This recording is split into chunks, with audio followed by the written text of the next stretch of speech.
oleh karenanya pada malam hari ini, di malam Maulid Nabi Sayyiduna Muhammad sallallahu alaihi wasallam, saya ingin menyampaikan kepada umat bagaimana itu konsep jihad yang diajarkan oleh Nabi alaihi salatu wassalam. Nabi kita uswatun hasanah, baik dalam dakwah ataupun dalam hisbah, termasuk dalam jihad fi sabilillah.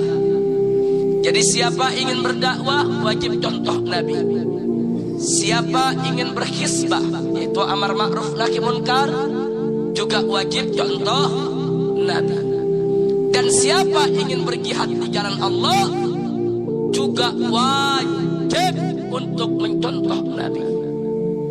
Allah menyatakan dalam Al-Quranul Karim, faqala ta'ala, laqad kana lakum fi rasulillahi uswatun hasanah liman kana yarjullaha wal yawmal akhir wa dzakarallaha katsira. Shadaqallahul azim. Jadi berdasarkan ayat ini Allah sudah mengingatkan kita semua bahwa sesungguhnya bagi kamu sekalian, hai orang yang beriman, di dalam diri Rasulullah sallallahu alaihi wasallam ada uswatun hasanah, ada suri tauladan yang baik. Nah, saudara, salah satu kesuri tauladanan yang ditunjukkan oleh Nabi kepada umatnya, saudara, adalah kesuri tauladanan di medan jihad. Ya, Nabi uswatun hasanah dalam berdakwah. Tidak ada seorang manusia pun yang dakwahnya lebih indah daripada dakwah Nabi kita Muhammad sallallahu alaihi wasallam. Ya, Nabi juga merupakan uswatun hasanah dalam dunia hisbah, dalam dunia amar ma'ruf nahi munkar. Demi Allah, tidak ada seorang pun yang amar ma'rufnya lebih tegas, lebih lugas daripada hisbahnya Nabi kita Sayyiduna Muhammad sallallahu alaihi wasallam. Begitu juga dalam soal jihad, saudara. Nabi kita adalah uswatun hasanah, suri tauladan yang sempurna. Saudara, bagaimana Nabi mengajarkan kepada umatnya konsep jihad yang tidak melanggar aturan Allah subhanahu wa ta'ala. Nah, oleh karenanya di awal ceramah ini, yuk mari sama-sama kita simak bagaimana pidato singkat Nabi yang pernah disampaikan kepada para sahabat ketika beliau pulang dari medan jihad, saudara. Jadi suatu ketika selesai perang, Allah berikan kemenangan, Nabi dan para sahabat pulang kembali ke Madinah, saudara. Di tengah perjalanan, beliau berkemah mengumpulkan pasukannya dan beliau menyampaikan pidatonya. Nabi berdiri di hadapan bala tentara pasukan kaum muslimin, para sahabat yang mulia. Nabi mengatakan, ya ayuhan nas, la tatamannau liqa'al adu was'alullaha al-afiyah, fa idza laqaitumuhum fasbiru wa'lamu annal jannata tahta dhilalis suyuf. Sadaqan Nabi sallallahu alaihi wasallam. Luar biasa, saudara. Pidato yang singkat, padat, ringkas, jelas, memberikan pemahaman kepada kita yang sempurna tentang bagaimana Islam meletakkan perang di jalan Allah, saudara. Nabi mengatakan, ayuhan nas, hei manusia, hei para sahabatku, hei para pengikutku, hei umat Islam, la tatamannau liqa'al adu. Jangan sekali-kali kau berangan-angan untuk bertemu dengan musuh. Perhatikan baik-baik anak-anak muda. Nabi mengatakan kepada para sahabat, jangan sekali-kali kau berangan-angan bertemu dengan musuh. Saudara, jangankan perang melawan musuh, mimpinya Nabi gak kasih, saudara. Jangan bercita-cita perang, jangan berangan-angan perang, jangan mencari musuh, jangan mencari lawan, saudara. Jangan, kata Nabi. Selanjutnya beliau mengatakan was'alullah al-afiyah, tapi mohonlah kepada Allah al-afiyah, kesejahteraan, kedamaian, ketenangan di dalam kehidupan saudara. Jadi Nabi mengajarkan kita jangan cari perang, tapi cari tenang. Jangan cari lawan, tapi cari kawan saudara. Saya tanya, ajaran Nabi indah tidak? Bagus tidak? Jadi kita disuruh ciptakan perang atau ciptakan tenang? Jawab yang kompak. Kita disuruh Nabi ciptakan perang atau ciptakan tenang? Disuruh cari lawan atau cari kawan? Karena itu saya mau tanya semua, siap cari kawan? Siap ciptakan tenang? Takbir. Itu prinsip ajaran Islam saudara. Jadi prinsip ajaran Islam bukan Nabi suruh kita cari musuh, bukan Nabi suruh kita bikin huru hara, bukan. Cari teman, cari kawan, ciptakan tenang, ciptakan damai. Ini prinsip ajaran Islam. Nah, selanjutnya kata Nabi, fa'idha laqaitumuhum. Tapi kalau kamu terlanjur bertemu dengan musuh nggak dicari, dia datang sendiri saudara. Musuh tidak diundang, tapi mereka datang menyerang saudara. Maka ketika itulah Nabi mengatakan fasbiru, bimakna fatbutu. Jadi kalau musuh tidak dicari saudara, tapi datang sendiri, musuh tidak diundang tapi datang menyerang, umat Islam gak dikasih oleh Nabi untuk melarikan diri saudara. Nabi menyatakan fasbiru, yaitu bimakna fatbutu. Hadapi mereka dengan sabar, dengan tegar, jangan lari saudara. Jangan, kita gak boleh cari musuh, tapi kalau musuh datang sendiri, pantang berlari saudara. Membela Islam dan membela agama serta negara. Betul. Takbir, takbir. Nggak sampai di situ kata Nabi, dalam rangka untuk membangkitkan semangat umatnya, membangkitkan semangat supaya nggak lari dari medan perang, membangkitkan semangat supaya berani untuk membela diri saudara, membangkitkan semangat untuk berani menghadang lawan saudara. Nabi mengatakan fa'lamu, ketahuilah oleh kamu sekalian, annal jannata tahta dhilalis suyuf, sesungguhnya sorga itu ada di bawah kilatan pedang. Saudara, kalau baca hadis ini jangan baca ujungnya saja saudara. Ini banyak orang hadis dikorupsi. Dia baca hadis ujungnya doang saudara. Innal jannata tahta dhilalis suyuf, sesungguhnya surga itu ada di bawah kilatan pedang. Seolah-olah Islam ini agama pedang, Islam ini agama perang, Islam ini gak suka tenang. Fitnah. Itu hadis gak begitu saudara. Baca hadis dari pertama saudara.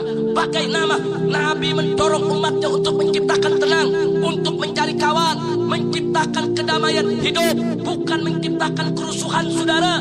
Nabi hanya mengajarkan kita perang saat terpaksa.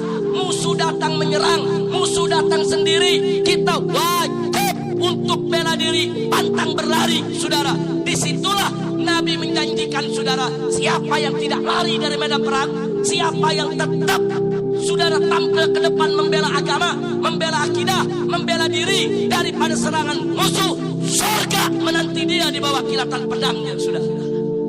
Alhamdulillah. Kira-kira jelas tidak? Jelas tidak? Jadi Islam agama perang atau agama tenang? Agama pedang atau agama damai? Yakin? Yakin? Apa boleh kita bikin kerusuhan? Apa boleh kita ciptakan kerusuhan? Apa boleh kita berbuat kejahatan? Apa boleh kita cari-cari musuh tanpa alasan? Boleh tidak? Jadi kita disuruh oleh Nabi, saya tanya sekali lagi, cari lawan atau cari kawan? Ciptakan perang atau ciptakan tenang? Tapi berikutnya saya mau tanya, tapi kalau musuh terlanjur datang tanpa diundang, lari jangan. Lari jangan. Siap habisi musuh. Takbir. Sallu ala Nabi. Itu pertama yang ingin saya ingatkan saudara. Ini prinsip ajaran Islam. Jadi jangan umat Islam memulai menciptakan keributan. Jangan kita ciptain tenang. Bagaimana kita sholat tenang, puasa tenang, zakat tenang, hidup tenang, berumah tangga tenang. tetangga tenang, bermasyarakat tenang, tanpa ada yang mengganggu ibadah kita semua, insya. Tapi pada saat yang sama kita tetap wajib waspada, kita tetap wajib membekali diri, kita tetap wajib mempersiapkan diri. Kalau suatu ketika tiba-tiba musuh datang menyerang kita, jangan sampai kita kecolongan. Wajib untuk kita lawan mereka. Siap waspada, takbir, sallu ala nabi. Sekarang yang kedua, kalau terlanjur kita perang, sudah terlanjur, musuh nggak dicari, dia datang sendiri. Musuh nggak diundang, dia datang menyerang.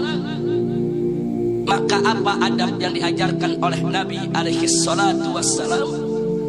Yang pertama, selama masih ada solusi untuk menghindarkan perang, kedepankanlah solusi perdamaian tanpa merugikan Islam dan umatnya, saudara. Makanya Anda boleh baca sejarah. Nabi dulu pernah terlibat dalam lebih dari 27 peperangan. Tapi dari 27 peperangan, hanya 4-5 peperangan yang terjadi pertumpahan darah, saudara.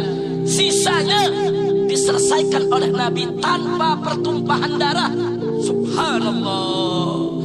28 kali atau 29 kali Nabi berperang, saudara, tidak sampai 5 peperangan yang terjadi pertumpahan darah.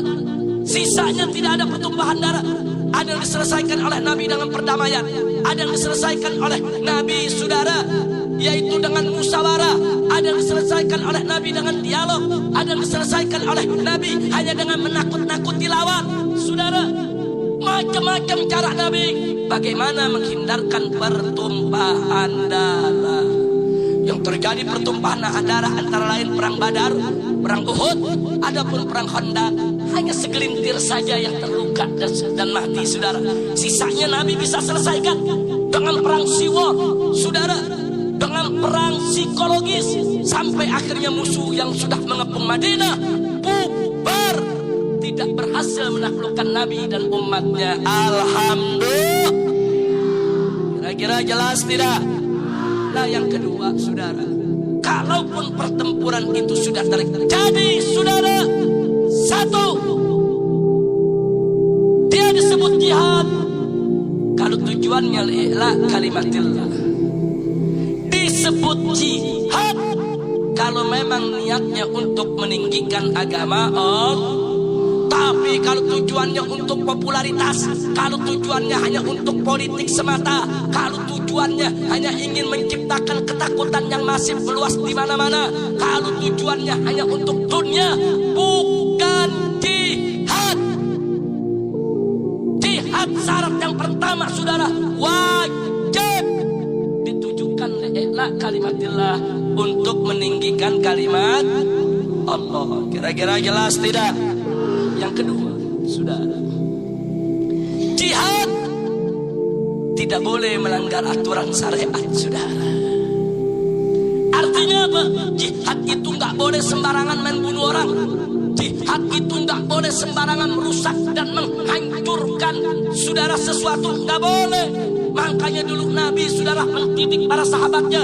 Satu di antara lain, siapa para sahabat yang berjihad? Tidak boleh membunuh orang tua lanjut usia yang tidak terlibat dalam pertempuran, saudara. Dua, tidak boleh membunuh kaum wanita. Tiga, tidak boleh membunuh anak-anak. Empat, tidak boleh membunuh kaum agamawan, saudara, para rahib, para pendeta yang duduk di rumah ibadah mereka, yang tidak terlibat dalam peperangan, tidak boleh diganggu. Rumah ibadah mereka tidak boleh dibakar. Perkebunan musuh nggak boleh diporak-porandakan, dibakar tanpa kedaruratan, saudara. Subhanallah, ada aturannya, saudara. Nggak boleh seenaknya membunuh, membabi buta, memperkosa perempuan seenaknya. Haram. Jihad ada akhlak, ada adab. Nggak boleh membunuh orang yang tidak bersalah. Membunuh warga sipil yang tidak bersalah nggak boleh, saudara. Jadi Islam ini mengajarkan jihad gentleman. Kalau kita mau jihad, saudara, bidik langsung musuh Allah, bidik langsung apa? Oh, si A ini menghina Islam, menghina Allah, menghina Nabi, membunuh umat Islam. Cari, bidik, bunuh, sudah. Jangan yang dibunuh orang yang nggak tahu apa-apa. Jangan taruh bom di pasar. Tahu-tahu yang meninggal si Soleh sama si Udin. Apa dosanya, saudara? Kira-kira jelas tidak? Paham tidak? Jadi kalau taruh bom meledak, yang meninggal si Rahmat, Asep, Encep, orang yang nggak tahu apa-apa, kesian tidak? Saya mau tanya, itu jihad atau jahat? Jihad atau jahat? Itu bukan jihad, itu jahat. Kalau mati, mati syahid apa mati sangit? Mati sangit, saudara. Makanya nih anak-anak muda, maaf, kenapa saya tunjukkan anak-anak muda? Anak-anak muda ini kan lagi masuk masa mencari jati diri. Ingin menunjukkan, wah aku pemuda, aku laki, aku punya keberanian. Kadang-kadang mereka terprovokasi. Bener nih, ente berani menguji nyali. Bagaimana uji nyalinya? Ayo kita bawa bom. Anak muda digituin, saudara. Kadang-kadang mereka terpancing, mereka bikin uji nyali. Oh, berani, gua nggak takut sama bom. Ayo, mana bomnya? Pasang di badan. Hanya sekedar untuk uji nyali. Dia ledakan dirinya. Dia terjebak, dia terpancing oleh kelompok-kelompok jahat yang ingin merusak generasi muda kita. Betul? Maka itu saya ingatkan kepada anak-anak muda kita, jangan terjebak. Betul? Jangan cerita uji nyali bawa bom, pala lu bomenyan. Anak muda di Gadok, Kampung Rawa kalau mau uji nyali, nggak usah jauh-jauh. Naik ke Gunung Pangrango, naik ke Gunung Gede, hiking pakai tambang, panjat itu tebing, saudara. Bagaimana bisa bertahan tinggal di hutan tanpa membawa makanan? Itu uji nyali. Ini uji nyali bawa bom ledakin diri. Goblok. Kira-kira jelas tidak? Jelas tidak? Jadi uji nyali yang sehat. Betul? Betul? Siap uji nyali yang sehat? Tapi kalau uji nyali yang jahat, mau tidak? Mau tidak? Takbir. Gak apa-apa, anak-anak muda kalau lagi diuji, wah lu pengecut, gak apa-apa dibilang pengecut, saudara. Wah itu penakut, gak berani main bom, gak ada urusan. Ya, saya penakut, mau apa? Ya, saya pengecut, mau apa? Saya tidak diajarkan untuk berbuat jahat. Saya tidak diajarkan untuk merusak nama Islam. Saya tidak diajarkan untuk membunuh orang yang tidak bersalah. Betul? Ya, saya penakut, saya pengecut untuk itu semua. Kenapa saya pengecut? Karena saya takut kepada Allah. Saya takut kepada hukum Allah. Saya takut siksa Allah. Tapi kalau disuruh bertempur dengan yang betul-betul musuh Allah, saudara, baru kita buktikan uji nyali kita. Betul? Siap lawan musuh Allah, siap hancurkan musuh Allah. Takbir. Sallu ala Nabi. Sebelum saya lanjutkan, sampai di sini jelas tidak? Paham tidak? Habib, kita perang lawan musuh. Itu musuh masuk kampung kita, gak perkosa ibu kita, gak perkosa istri kita, gak bantai anak-anak kita. Bagaimana Habib kalau kita balas? Kita perkosa lagi ibunya, kita perkosa lagi istrinya, kita sembelih lagi anak-anaknya. Ini kan kisos Habib, ngomongnya kisos, saudara. Astagfirullahaladzim, saudara, enggak boleh. Walaupun musuh itu membantai anak-anak kita, memperkosa ibu dan istri kita, tetap kita tidak boleh memperkosa perempuan mereka dan enggak boleh menyembelih anak mereka, saudara. Biarkan mereka orang-orang kafir menjadi binatang yang liar, yang jahat, saudara, memporak-porandakan kita semua, tapi kita tetap wajib membalas mereka. Tidak boleh menjadi binatang yang sama, saudara. Balas, tapi tetap nggak boleh kita langgar syariat, saudara. Ada anak muda ngomong, Habib, kalau begitu jihad berat tuh. Musuh boleh perkosa perempuan kita, kita nggak boleh perkosa perempuan nih. Musuh boleh potong anak kita, kita nggak boleh potong anak mereka. Kalau gitu itu jihad berat? Ya, jihad itu berat. Jihad merupakan jalan pintas untuk masuk surganya Allah. Karena jihad berat, saudara. Orang berjihad wajib untuk menahan hawa nafsunya, saudara.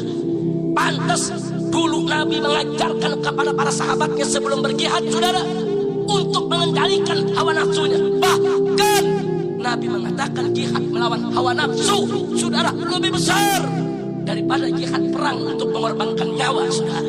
Kenapa? Karena jihad mengorbankan nyawa di medan tempur tidak akan pernah mendapatkan ridho Allah kalau hawa nafsu kita tidak pernah bisa dikendalikan, saudara. Makanya jihad itu harus ikhlas karena Allah. Tidak boleh mencari popularitas, bukan untuk hawa nafsu. Harus ikut aturan syar'i. Kira-kira jelas tidak? Makanya jihad itu pahalanya besar. Orang yang mati syahid di jalan Allah, saudara. Satu, begitu dia meninggal dunia, 70 bidadari menyambut dia untuk mengantarnya ke surga, saudara. Nggak sampai di situ, dia diberikan hak oleh Allah memberikan syafaat kepada 72 anggota keluarganya, saudara. Silakan ya Allah, aku ingin ayahku, ibuku, pamanku, adikku. Allah suruh pilih 72 keluargamu, pilih untuk ikut masuk ke dalam surga. Loh, kenapa kok pahalanya begitu hebat? Dapat bidadari, dapat syafaat, saudara. Sebab jihad memang berat, saudara. Jadi nggak boleh orang sembarangan jihad membunuh-bunuh orang aja, saudara.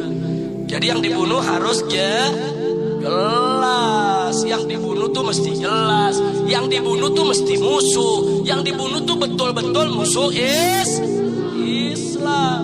Kalau warga sipil yang nggak tahu apa-apa, saudara, terbunuh, saudara, itu merupakan kejahatan. Itu bukan bagian perjuangan. Kira-kira jelas tidak? Baik, untuk lebih jelasnya saya ceritakan satu peristiwa bersejarah yang pernah dilakukan oleh seorang sahabat Nabi yang setia yang bernama Khubayb ibn Adi radhiyallahu taala anhu. Saudara, Khubayb ibn Adi dari mulai beliau masuk Islam, ikut bersama Nabi, hadir, saudara, yaitu di berbagai macam medan tempur, sehingga Khubayb menjadi incaran tokoh-tokoh Quraisy di kota Makkah. Karena Khubayb ibn Adi dalam satu pertempuran berhasil membunuh seorang tokoh besar masyarakat kafir Quraisy dari Bani Haris, saudara. Sehingga keluarga Bani Haris ini, saudara, menyediakan hadiah, membuat sayembara. Siapa saja yang bisa membawa Khubayb ibn Adi, baik hidup maupun mati, akan mendapatkan hadiah dari keluarga besar Bani Haris, saudara. Singkat cerita, Khubayb ibn Adi suatu ketika ditugaskan oleh Nabi, saudara, untuk berdakwah di satu perkampungan. Begitu beliau menuju ke perkampungan tersebut untuk berdakwah, ternyata yang menjemputnya ke Madinah berkhianat di tengah jalan, saudara. Khubayb ditangkap dan dibawa ke Mekah, dijual ke Bani Haris. Yang menangkapnya mendapatkan hadiah, saudara. Yang menarik, begitu Khubayb ditangkap oleh keluarga Bani Haris, dimasukkan dalam sel, dalam satu rumah, saudara, diumumkan seantero Mekah bahwa besok Khubayb akan dieksekusi di tengah lapangan, dan diundang seluruh warga Mekah untuk ikut hadir menyaksikan, saudara. Singkat cerita, besok paginya keluarga Bani Haris ini bertanya kepada Khubayb, "Ya Khubayb, siang ini kami akan eksekusi engkau. Akan disaksikan oleh seluruh penduduk Mekah karena kau sudah membunuh tokoh kami." Nah sekarang ya Hubeb, sebelum kami eksekusi, apa kau punya permintaan terakhir? Hubeb mengatakan, aku berharap aku bisa bertemu Tuhanku dalam keadaan bersih. Kalau kau izinkan, maka aku minta 1 bejana air, sebuah handuk, dan 1 pisau cukur. Aku ingin berbersih diri, mau motong kukunya, saudara, mau rapihin kumisnya, mau bersihkan bulu-bulu badannya yang memang diperintahkan oleh Nabi untuk dibersihkan, saudara. Dikabulkan. Singkat cerita disediakan depan Hubeb, dan Hubeb pun berbersih diri, saudara. Sedang asik beliau berbersih diri, tahu-tahu pintu tempat beliau dikurung terbuka. Beliau dikurung ini dirantai, saudara. Pada tangan dirantai, kaki dirantai, saudara. Kemudian kamar ditutup, tahu-tahu terbuka. Siapa gerangan yang masuk? Seorang anak kecil berusia antara 3 sampai 4 tahun, saudara. Anak kecil masuk. Begitu masuk mendekatnya Hubeb, Hubeb ajak bercanda itu anak. Duduk di bangkuan Hubeb, diajak ngobrol sama Hubeb, diajak bercanda, tertawa anak tersebut, saudara. Ternyata ini anak kepala rumah tersebut yang akan mengeksekusi Hubeb, saudara. Satu rumah nggak tahu. Tahu-tahu ibu si anak mencari kemana anaknya tidak ada. Di kamar tidak ada, ruang depan tidak ada, dapur tidak ada. Begitu si ibu mengintip ke dalam tahanan, anaknya ada di pangkuan Hubeb, histeris menjerit, saudara. Seisi rumah perempuan menjerit, semua lelaki bergerak, mereka semua ketakutan, saudara. Kenapa?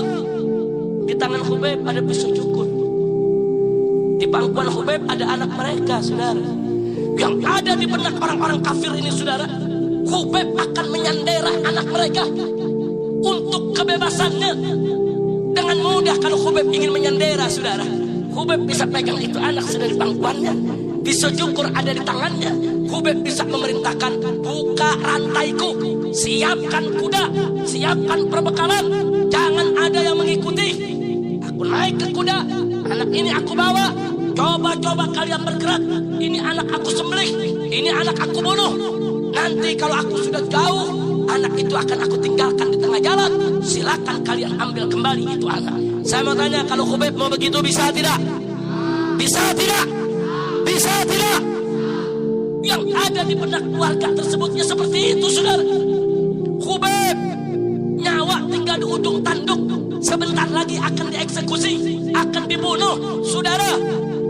Kemudian ada peluang, anak yang mau eksekusi dia ada di pangkuannya, saudara. Hubeb dapat peluang untuk membebaskan diri. Hubeb mendapatkan kesempatan untuk membebaskan diri, saudara. Cukup sandera anak tersebut, pura-pura mau membunuhnya, saudara. Siapkan kuda, siapkan perbekalan, lari diri, saudara. Anak tersebut bisa dikembalikan, saudara, tanpa harus dibunuh. Betul? Betul? Gadis seisi rumah histeris, ibu si anak, saudara, sudah pingsan. Perempuan yang lain menangis, takut. Ini anak mendengar jeritan, saudara. Yang tadinya cerah, bercanda dengan Hubeb, memeluk Hubeb ketakutan, saudara. Ini anak gak ngerti apa-apa, saudara. Dipeluk oleh Hubeb. Lalu apa yang terjadi, saudara? Hubeb mengatakan kepada si isi rumah, hei penghuni rumah, stop. Jangan kalian menjerit, jangan kalian takuti anak ini. Stop. Begitu semua diam, saudara, tegak, mencekam. Lalu apa kata Hubeb? Aku tahu apa yang kalian pikirkan. Yang ada di benak kalian, aku akan menyandera anak ini untuk kebebasanku. Wallahi, demi Allah, aku lebih suka kalian siksa, aku lebih suka kalian bunuh daripada aku menakuti anak kecil yang tidak berdosa. Subhanallah. Jangankan bunuh anak kecil, Nakutinnya aja Khubayb gak rela, saudara. Demi Allah, aku lebih suka kalian bunuh daripada aku menakut-nakuti anak kecil yang tidak berdosa. Jangan kalian pikir aku akan sandera anak ini untuk kebebasanku. Terlalu kotor, terlalu jauh pikiran kalian. Islam tidak mengajarkan kami untuk menakuti anak-anak. Subhanallah. Setelah itu anak tersebut dibelai oleh Khubayb. Semua disuruh tenang, saudara. Begitu anak tadi sudah tersenyum kembali, Khubayb mengatakan si anak, "Nak, kembalilah ke ibumu. Ibumu menantimu." Itu anak pelan-pelan bangun, berjalan meninggalkan Khubayb kembali ke ibunya, saudara. Subhanallah. Akhirnya siangnya Khubayb tetap diseret, dibawa ke tengah lapangan, saudara. Kemudian Khubayb disayat, dipotong, dibunuh, saudara, di depan penduduk kota Mekah, saudara.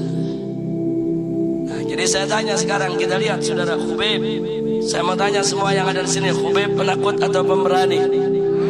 Penakut atau pemberani? Jantan tidak, pemberani tidak. Takbir. Khubayb nggak mau nakut-nakutin anak kecil, saudara. Jangankan membunuh anak kecil, nakut-nakutin dia nggak rela. Dia lebih suka mati, dihukum mati. Makanya begitu berita itu sampai ke telinga Nabi, Nabi meneteskan air mata, saudara. Nabi puji yang dilakukan oleh Khubayb. Begitulah pejuang Islam, saudara. Tidak menghalalkan segala cara. Tidak menghalalkan segala cara. Itu pejuang Islam, saudara.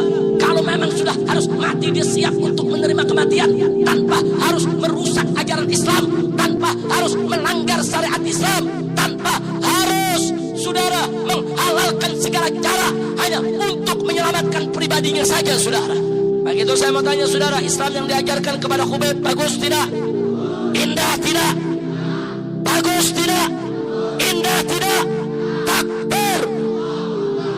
Khubayb bin Adi radhiyallahu taala anhu itu salah satu contoh pejuang Islam sejati. Kira-kira jelas ya? Saya mau tanya, biasanya kalau orang udah mau dihukum mati, ada anak musuh dipegang, biasanya disandera gak? Disandera, saudara. Kesempatan dia pikir kapan lagi bisa lolos dari kematian, saudara. Ya, kalau orang-orang yang tidak beriman, kalau orang-orang yang tidak mempelajari jihad Islam sebagaimana diajarkan Nabi, betul, dia akan sandera, bahkan dia bisa bunuh itu anak, saudara. Tapi kalau ikut jihad Nabi tidak.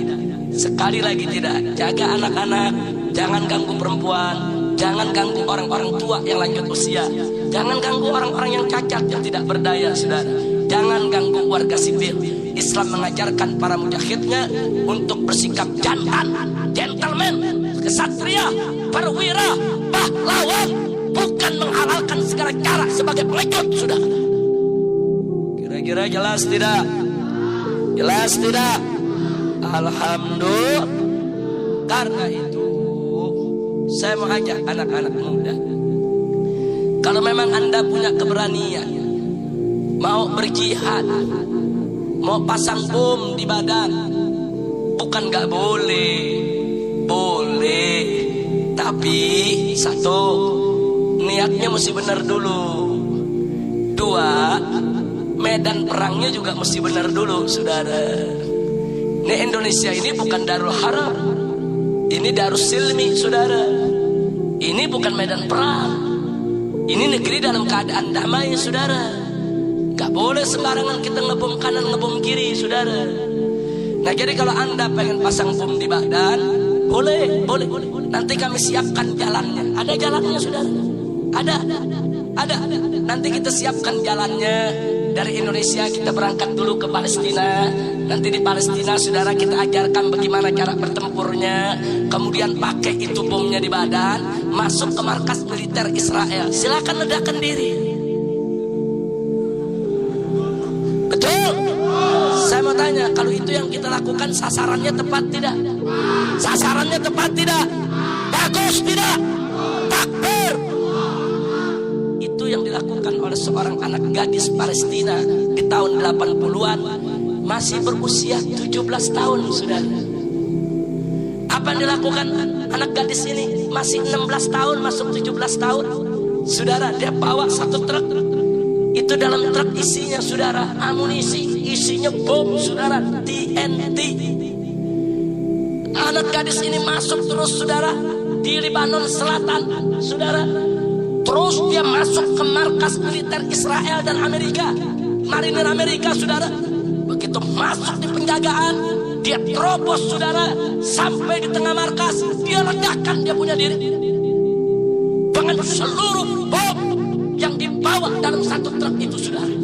Itu gedung 8 lantai terus rata dengan tanah. 300 tentara Israel dan Amerika mati saat itu juga saudara. Takbir. Dunia gempar saudara. Ulama terus mereka langsung berikhtihad, apakah ini bunuh diri saudara ataukah ini termasuk istishhad? Akhirnya para ulama-ulama Islam sedunia dari Al-Azhar maupun lain-lainnya ketika itu mereka semua mengeluarkan fatwa bahwa itu bukan bunuh diri, itu adalah istishhad, itu adalah jalan untuk mati syahid saudara. Takbir. Itu untuk pertama kalinya seorang gadis Palestina saudara membawa bom satu truk, dia ledakan di kandang musuh saudara. Itu medannya tepat, sasarannya tepat, caranya tepat, niatnya sudah benar, hasilnya Masya Allah. 300-an tentara Amerika marinir sama Israel mati seketika sudah. Bukan yang mati si Asep Ame. Kira-kira jelas tidak? Saya tanya, kalau begitu bagus tidak? Bagus tidak? Orang Gadok kalau diajak begitu mau tidak? Takbir. Insya Allah. Jadi saya ingetin anak-anak, satu, kalau ada orang Anda tidak kenal datang kepada Anda, terus nantang-nantang uji nyali, yuk uji nyali yuk. Nah, ini anak muda lagi nyari jati diri nih. Anak muda kan mau bilang jago, mau dibilang oh saudara, oh apa namanya berani. Nah kemudian mereka terpancing, akhirnya mereka diuji nyalikan dengan perbuatan-perbuatan yang bisa merusak ketenangan kehidupan bangsa dan negara. Na'udzubillah min. Yang kedua, hati-hati Pak Bu, anak-anak muda kalau nggak kenal orang, ada yang nitip barang, jangan main terima. Jaga anak-anak kita agar mereka tidak terjebak. Insya Allah. Makanya anak-anak jangan ninggalin sholat, jangan ninggalin zikir, jangan ninggalin baca Quran, supaya Allah melindungi kita semua. Betul? Siap tegakkan sholat, siap baca Quran, siap belajar agama, siap terus mengaji, siap baca zikir dan doa. Takbir. Baca ratib, baca selawat saudara. Semua itu akan melindungi kita saudara, yaitu daripada musibah dan malapetaka. Insya. Kira-kira saya sampaikan malam ini jelas tidak? Paham tidak? Nah, kembali kepada berita yang hari ini terjadi saudara di Jakarta. Enggak jelas dia mau bunuh siapa, dia mau perang sama siapa saudara. Oh ada mengatakan Habib mungkin dia mau perang sama polisi, polisi dianggap jahat. Saudara, kalau ada oknum-oknum polisi jahat, kita punya prosedur hukum untuk memprosesnya saudara, bukan membunuh orang yang tidak bersalah. Menekan kita, membuat kita melarat saudara, tapi bukan kita boleh seenaknya untuk membunuh mereka saudara. Anda tahu dulu waktu Nabi hijrah dari Mekah ke Madinah, begitu Nabi sampai di Madinah, Nabi lihat dengan mata kepalanya saudara, ekonomi masyarakat Madinah dikuasai Yahudi, pasar-pasar dikuasai Yahudi, umat Islam banyak kelilit utang, rentan, riba dengan Yahudi saudara. Sedih Nabi saudara. Lalu apa yang dilakukan Nabi? Apa Nabi mengatakan kepada umat Islam? Bunuh itu Yahudi, bakar itu pasarnya, bakar saja itu tokonya, rampok saja mereka. Enggak saudara, enggak saudara, enggak boleh, enggak boleh seenaknya saudara. Orang kafir dagang sukses, kemudian kita marah, kita rampok, kita jarah, kita bunuh. Siapa yang ajarkan itu semua sudah? Kalau Nabi begitu hijrah ke Madinah, Nabi lihat pasar dikuasai Yahudi sudah, yang kaya Yahudi. Lalu Nabi mencari jalan Bagaimana caranya saudara? Pertama, Nabi bangun masjid di Madinah. Setelah masjid jadi, yang kedua, saudara, Nabi ajak para sahabatnya untuk sholat 5 waktu berjamaah di masjid, saudara. Kenapa diajak berjamaah dulu? Sebab kalau mereka berjamaah 5 waktu di masjid, subuh mereka ketemu, zuhur ketemu, asar ketemu, maghrib ketemu, isya ketemu. Kalau sehari 5 kali ketemu, saudara, yang gak kenal jadi kenal, yang sudah kenal makin akrab. Kalau sudah akrab saling cinta, saling sayang. Kalau sudah saling cinta, saling sayang, akan saling menolong satu sama lainnya, saudara. Itu dulu yang ditanamkan oleh Nabi, saudara. 1, bangun masjid. 2, ajak sholat berjamaah, saudara. Begitu mereka sudah saling kenal. Yang ketiga, Nabi persaudarakan Muhajirin dan Ansor, saudara. Bagaimana caranya? Nabi lihat orang-orang Ansor, banyak yang punya harta, banyak yang punya tanah, tapi gak pandai berdagang, sehingga kalah dengan orang-orang Yahudi, saudara. Sementara orang-orang Muhajirin yang datang dari Mekah ini jago-jago dagang, pinter-pinter berniaga, cuman gak punya duit. Kenapa? Karena waktu mereka hijrah dari Mekah, harta benda mereka tinggal, saudara. Kekayaan mereka tinggal. Mereka datang ke Mekah jadi orang miskin, jadi pengungsi, jadi muhajir, saudara. Akhirnya Nabi persaudarakan, 1 Muhajirin, 1 Ansor, Nabi jadikan saudara. Setelah bersaudara, Nabi buat aturan, si Ansor hartanya dibagi 2 dengan si Muhajirin, saudara. Dia punya tanah 1 hektar, bagi 2, setengah hektar buat dia, setengah hektar buat saudara Muhajirinnya, saudara. Nabi suruh bagi 2, saudara, hartanya. Begitu sudah dibagi 2, Nabi perintahkan si Muhajirin, kau berangkat ke pasar, kau dagang, kalahkan itu pedagang-pedagang Yahudi. Orang-orang Muhajirin, begitu mereka dapat modal dari Ansor, mereka mulai buka pasar, saudara. Enggak sampai 1 tahun, tahun berikutnya, saudara, muncullah Muhajirin sebagai konglomerat kota Madinah. Ada Utsman ibn Affan, Abdurrahman ibn Auf, saudara, menjadi pengusaha berhasil.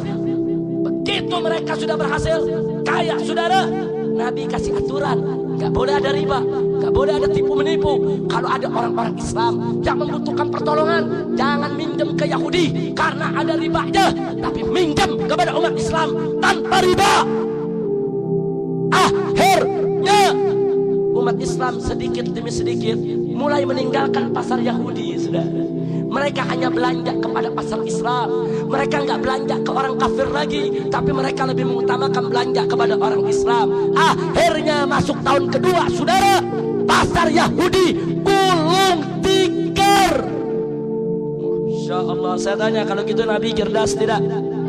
Jawab yang kompak, Nabi cerdas tidak? Pintar tidak? Pandai tidak? Ekonomi lawan dengan ekonomi. Bukan ekonomi dilawan megolok, saudara. Ekonomi lawan dengan ekonomi. Dagang lawan dengan dagang. Ini di Indonesia banyak pengusaha kafir kaya-kaya, kita lawan. Mereka nekan kita secara ekonomi, kita lawan dong dengan ekonomi. Kalau kita kompak, nggak ada yang belanja ke pasar kafir, mereka bangkrut semua, sudah. Betul? Ini orang Islam enggak. Kalau habis gajian ada shopping di mall. Jujur, betul, betul. Begitu tanggung bulan, duit udah habis, ngutang ke Kong Haji Asad. Kalau ngutang ke warung Pak Haji, ngutangnya ke warung Pak Haji. Tapi begitu gajian, duit banyak, saudara, nggak mau belanja di Pak Haji. Belanjanya, saudara, masuk ke mall-mall orang kafir punya. Jujur, betul tidak? Betul tidak? Dan kalau duit habis, ngutangnya kemana? Ngutangnya ke Pak Haji lagi. Pak Haji tanggung bulannya, Pak Haji. Nah, bagaimana pedagang muslim bisa maju? Giliran utang kita kasih dia, giliran untung kita kasih orang kafir. Kacau tidak? Begitu sama tanya, siap kompak, siap bersatu. Selama ada orang Islam, selama ada orang Islam yang berdagang dan barang yang kita butuhkan dia punya, beli kepada orang Islam, sudah. Kecuali kalau barang yang kita cari orang Islam udah nggak punya, silakan belanja kepada siapa saja, saudara. Tapi selama ada orang Islam mau jahit baju ke orang Islam, saudara, mau beli makanan kepada orang Islam, mau jadi tukang orang Islam, mau beli cat orang Islam, saudara, mau beli batu, beli pasir, beli kematerialnya orang Islam. Setuju tidak? Setuju tidak? Ekonomi lawan dengan ekonomi, jangan ekonomi dilawan sama bom, saudara. Kita kesel nih, kina kaya deh kafir, gua miskin semua, udah gua bom aja dah. Nggak boleh, itu namanya kita pengecut, saudara. Itu namanya pengecut. Otak lawan dengan otak, ilmu lawan dengan ilmu, pulpen lawan dengan tulisan, lawan dengan buku, lawan dengan ekonomi, lawan dengan senjata, lawan dengan kalau mereka udah main senjata, kalau mereka udah coba-coba menyerang kita dengan senjata, lawan dengan senjata serupa, saudara. Sebagaimana terjadi di Poso, sebagaimana terjadi di Ambon, mereka bunuh kita, mereka bantai kita, mereka sembelih anak kita, mereka perkosa perempuan kita. Ya, di situ kita wajib angkat senjata, habisi mereka, sebagaimana pernah kita lakukan beberapa tahun lalu, saudara. Senjata lawan dengan senjata, bom lawan dengan bom.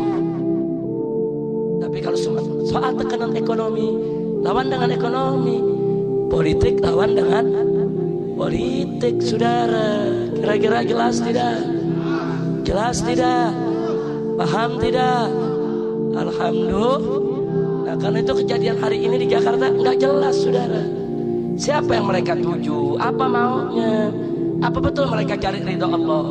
Kok cari ridho Allah yang dibunuh nggak jelas? Siapa yang mau dibunuh? Apa yang dibunuh itu musuh Allah? Apa yang dibunuh itu yang membantai umat Islam? Apa yang dibunuh itu orang yang selama ini, saudara, memang menyerang Islam? Perjelas dulu dong. Nggak boleh, jangan. Itu yang disebut gerakan terorisme, saudara. Mujahid bukan teroris, teroris bukan mujahid. Jihad bukan terorisme, terorisme bukan jihad, saudara.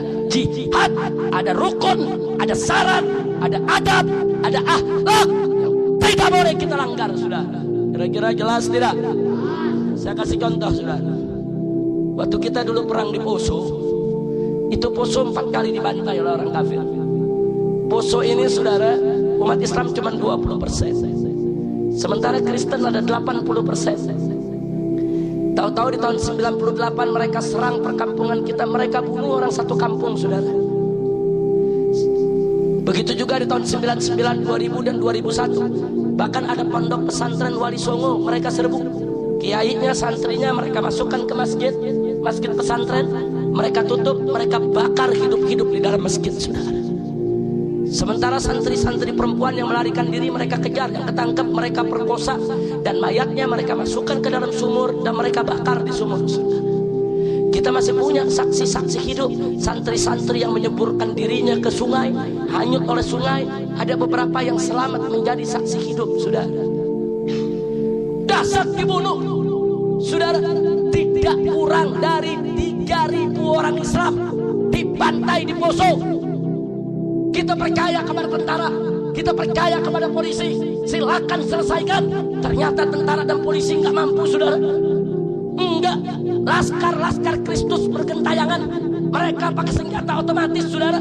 Akhirnya ormas Islam bersatu, rame-rame kita turun di Poso, saudara. 2.000 laskar Islam, saudara, turun ke Poso rame-rame. Mereka menggunakan parang, kita menggunakan parang. Mereka menggunakan senapan, kita menggunakan senapan.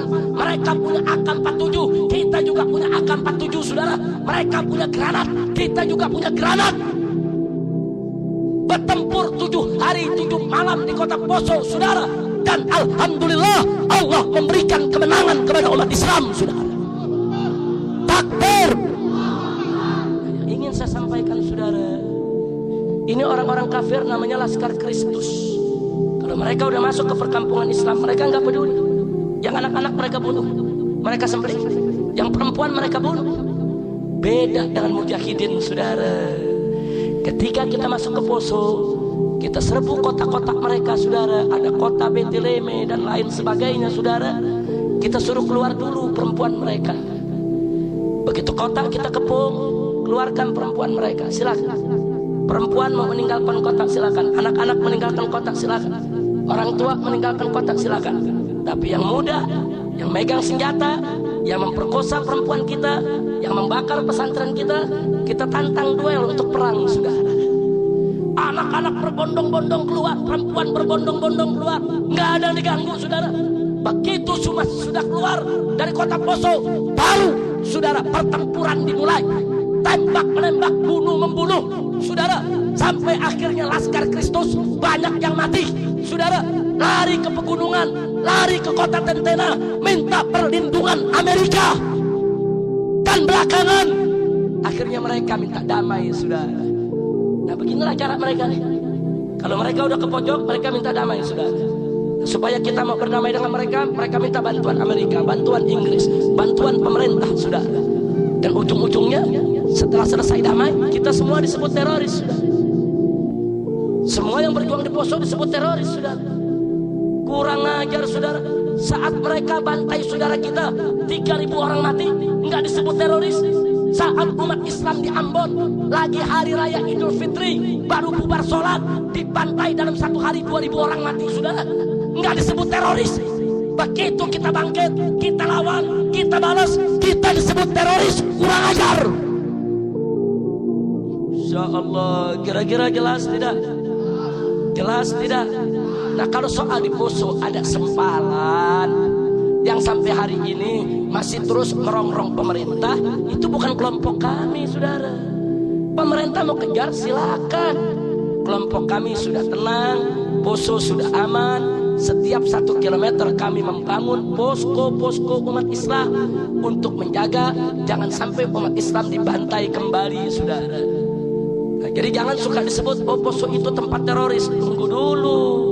Kalau ada 1-2 yang saat ini masih merongrong pemerintah di Poso, silakan pemerintah hadapi mereka.